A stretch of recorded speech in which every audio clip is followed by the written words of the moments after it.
day everyone, I am Maria Aringaliato, your nurse for today. And today I will be doing the Logrolling A Patient. Logrolling is a common patient care procedure performed by many healthcare workers. The purpose of logrolling is to maintain alignment of the spine while turning and moving the patient who has or had spinal surgery or suspected or documented spinal injury. Lower the side rail on the side where the nurses or nurse are standing while keeping the side rail up on the opposite side.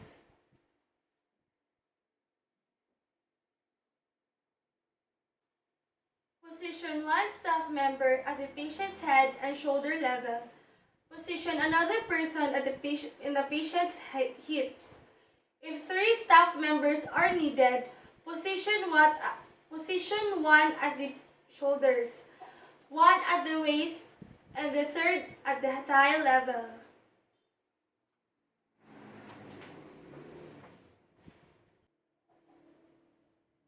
One nurse should always support the patient's head, neck, and shoulders during the move.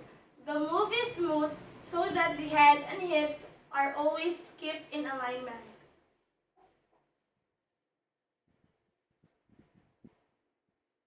And then instruct the patient to fold her arms across the chest. Ma'am, can you follow me?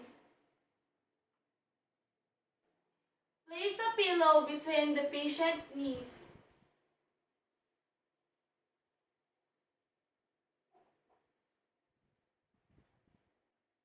Use a draw sheet to move the patient away from the side of the bed to which he or she will be turned. All nurses position their feet and wide base of support with one foot forward, then the other, and placing their weight on the forward foot, so like this.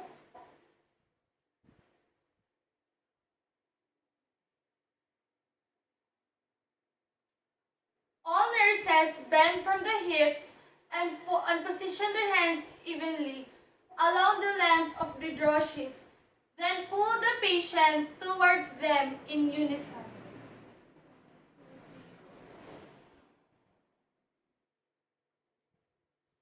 Raise the side rail and move to the opposite side of the bed.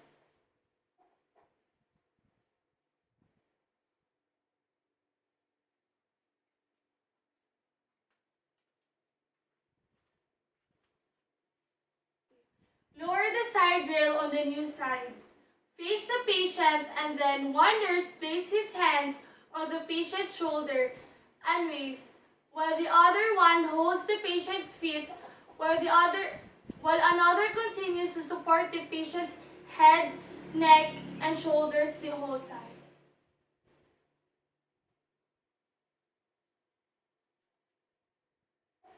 Each nurse positions their feet with a wide base of support with one foot slightly more forward than the other. So like that.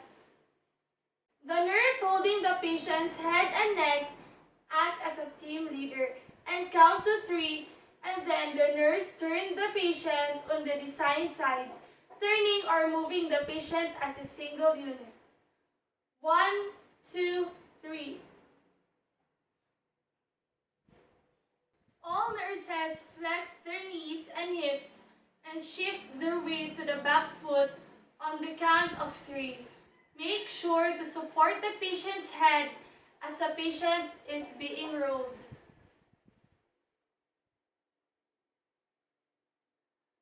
Position the patient's head with a pillow and also place pillow behind on the patient's back to maintain the patient in a lateral position.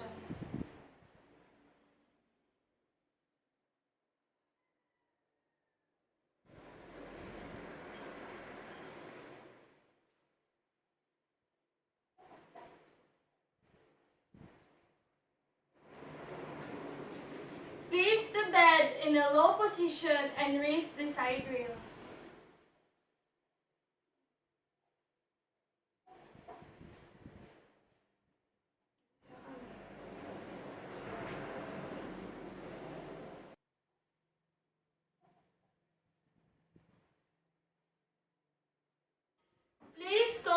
within reach.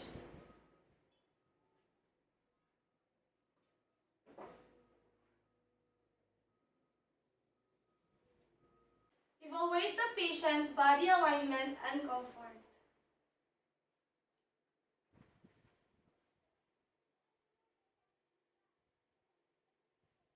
Ma'am, are you comfortable? Yes.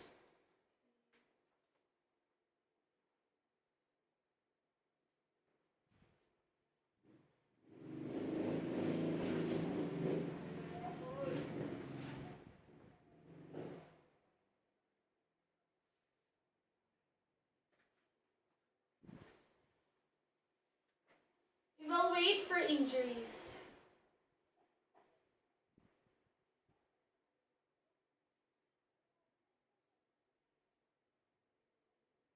Document the procedure performed and record patient findings.